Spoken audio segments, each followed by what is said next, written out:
So the question of how do businesses both compete in a big, mature business and also explore into the future is what we talk about as ambidexterity, for lack of a better term. And what does that actually look like in practice? Imagine you're in a company and you're trying to both explore and exploit. You're trying to do both.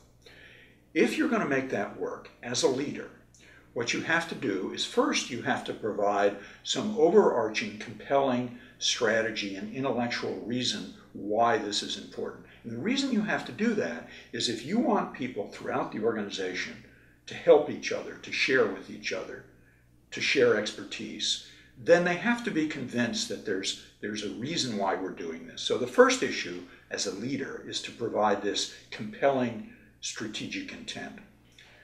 Once you do that, you also have to provide for sort of an overarching vision that helps people understand that we're all part of the same team. That is a common identity. That's the second thing. The third thing that the leader has to do is their team has to be completely aligned around this ambidextrous strategy.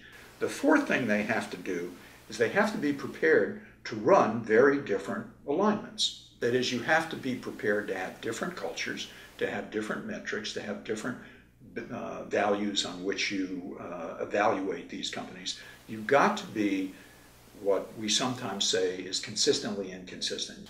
And the last thing that a leader has to do, which is again easy for us to talk about, easy to read about, hard to do, is you've got to be willing to tolerate the tensions that this creates.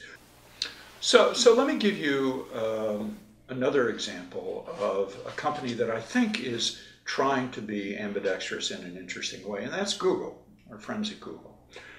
Google, of course, starts out as a search engine, and they make a lot of money in that business.